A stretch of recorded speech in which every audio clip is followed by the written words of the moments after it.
सहरसा बिहार के पूर्वी भाग में सहरसा एक जिला और एक शहर है। यह कोसी नदी के पूर्वी तट के पास स्थित जिले के प्रशासनिक मुख्यालय के रूप में कार्य करता है और कोसी डिवीजन का एक संभागीय मुख्यालय भी है। सहरसा नाम की उत्पत्ति संस्कृत शब्द सहर्ष से हुई है, जिसका अर्थ है खुशी से भरा हुआ। शहर की क्षेत्रीय भाषा मुख्यतः मैथिली है, पर साथ साथ यहाँ हिंदी भी व्यापक तौर पर बोली और समझी जाती है। सहरसा की उत्पत्ति या यूं कहें कि जिले के रूप में इसका उद्भव 1 अप्रैल 1954 को हुआ, जब यह भागलपुर जिले से अलग होकर एक नया जिला बना और बाद में 20 अप्रैल 1981 और 1991 को सहरसा जिले से 2 नया जिला मधेपुरा और सुपौल का गठन हुआ, जिस कारण यह जिला अब बहुत छोटा हो गया है। सहरसा को भारत के सबसे गौरवशाली जगहों में से गिना जाता है। सहरसा को पूरे मिथिला क्षेत्र का हृदय स्थल भी माना जाता है। भारत में ब्राह्मणवादी सभ्यता के शुरुआती केंद्रों के सबसे बड़े और महत्वपूर्ण केंद्रों में से एक है।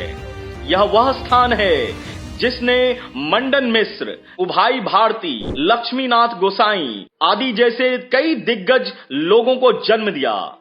महिषी का क्षेत्र बड़ी संख्या में सिविल सेवकों को पैदा करने के लिए जाना जाता है।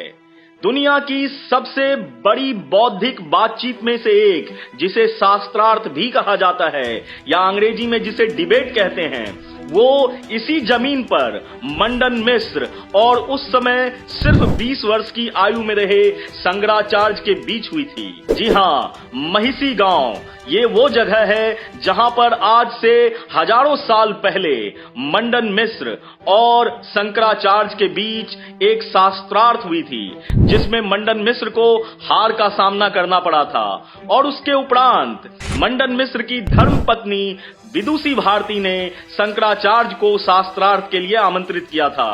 पूरे देश में जब गांव-गांव दौड़ा करके शंकराचार्य धर्म का प्रचार कर रहे थे, इसी बीच उनका सामना विदुषी भारती से हुआ, जिसे बाद में उन्होंने शास्त्रार्थ में हराकर यह साबित किया कि धर्म सर्वोपरि है। सहरसा राजा विराट की भूमि सोनबरसा प्रखंड के विराटपुर गांव स्थित मां चंडिका स्थान सहरसा क्षेत्र की एक धरोहर है। यहाँ महाभारत काल में पांडवों ने अपने अज्ञातवास के दौरान देवी मां की पूजा की थी। पुरातत्व विभाग की खुदाई में हजारों साल पुराने अवशेष मिले हैं जो इस बात की पुष्टि करते हैं। कहा जाता है कि यह मंदिर हजारों साल से भी अखंड पुराना है और यहाँ मां चंडी स्वयं प्रकट हुई थी।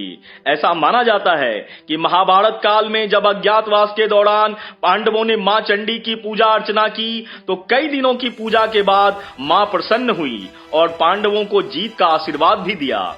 यह पूरे भारत में प्रसिद्ध सिद्ध पीठों में से एक है और जो आज भी जीवंत अवस्था में है। सहरसा और इसके आसपास के क्षेत्र समतल जलोढ़ मैदान पर स्थित हैं, जो कोसी नदी के बेसिन का एक हिस्सा है। यह शहर कोसी जलोढ़ मेगाफेन में स्थित है, जो दुनिया के सबसे बड़े जलोढ़ फैन में से एक है। इसलिए यह पूरी भूमि बेहद उपजाऊ है। सहरसा की मिट्टी भारत में सर्वोत्तम गुणवत्ता वाले मकई और मखाना का एक प्रमुख उत्पादक भी है। सहरसा से मक्का और मखाना अमेरिका, ऑस्ट्रेलिया, फ्रांस, जापान और इंग्लैंड तक निर्यात किया जाता है। इस कारण इस जिले से हर साल 2 लाख टन मक्का विभिन्न देशों में निर्यात किया जाता है और इसी तरह मखाना भी निर्यात किया जाता है। यह क्षेत्र बड़े पैमाने पर सागवान, एप्पल बेर या टी टेक्टोना ग्रैंडिस को भी उगाता है और कई जगहों पर यह देखने को मिल जाता है। गंगा की सबसे बड़ी सहायक नदी में से एक कोसी के कारण इस क्षेत्र में लगातार बाढ़ की समस्या बनी रहती है, जिस कारण पूरे इस क्षेत्र की कनेक्टिविटी बाहरी क्षेत्रों से कट जाती है और ये एक बहुत बड़ी वजह है जिसके कारण इस क्षेत्र को आर्थिक नुकसान झेलना पड़ता है। सहरसा बिहार के अन्य हिस्सों से अच्छी तरह से जुड़ा हुआ है। भारत सरकार ने इस शहर को राज्य के हाईवे के हब के रूप में चयन किया है। हाल ही में केंद्र सरकार ने 4 राष्ट्रीय राजमार्ग, जिसमें एक 6 लेन एक्सप्रेसवे भी शामिल है, उसको भी मंजूरी दी है। सहरसा पूर्णिया 4 लेन मार्ग NH 107, सहरसा सुपौल 4 लेन मार्ग NH 327E, सहरसा मधुबनी 4 लेन राजमार्ग NH 527E, गोरखपुर सिलीगुड़ी 6 लेन एक्सप्रेसवे। इसके अलावा जो प्रमुख बात है, NH 527E में भारत का सबसे लंबा नदी पुल बन रहा है, जिसकी लंबाई 10 किलोमीटर है। यह राजमार्ग दरभंगा, समस्तीपुर, हजारीबाग जैसे कई शहरों को जोड़ता है।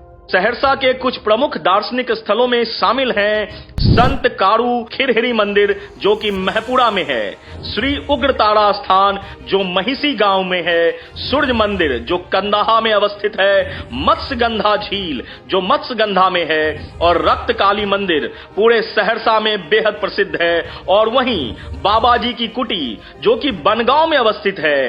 ये सभी सहरसा जिले के प्रमुख मंदिरों में से एक है। कोसी नदी तट पर स्थित संत बाबा कारू खिरहरी का एक मंदिर है, जिसे शिव भक्ति के गुणों से गाय के लिए समर्पण के कारण देवत्व को प्राप्त हुआ है।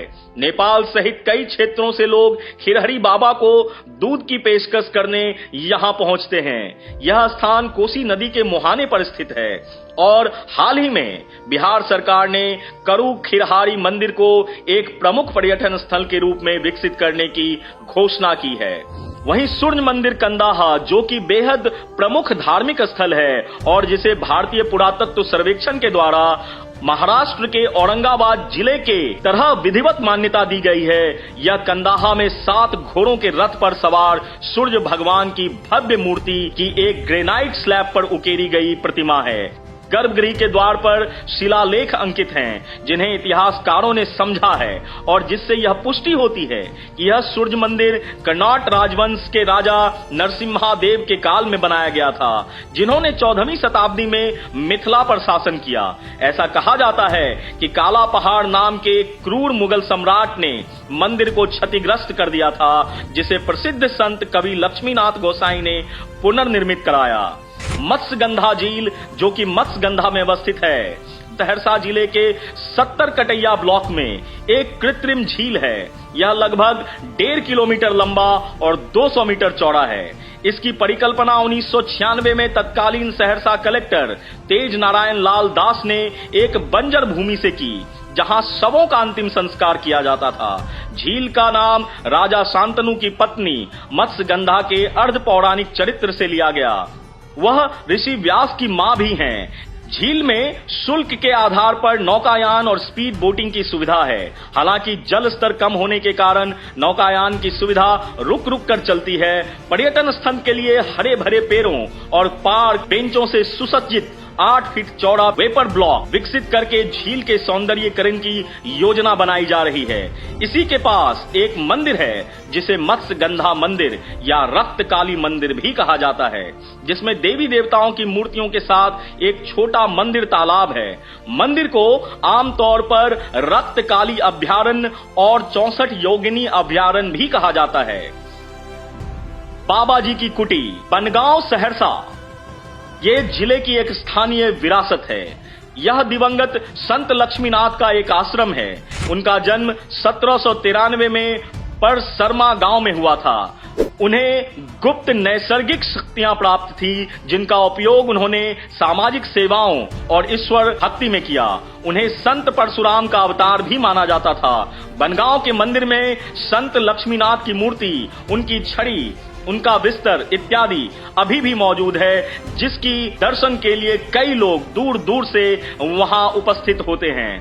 तो ऐसे ही कई अन्य जिलों की बातों को लेकर एक बार फिर से आपके साथ उपस्थित होगा मैं बिहार हूं।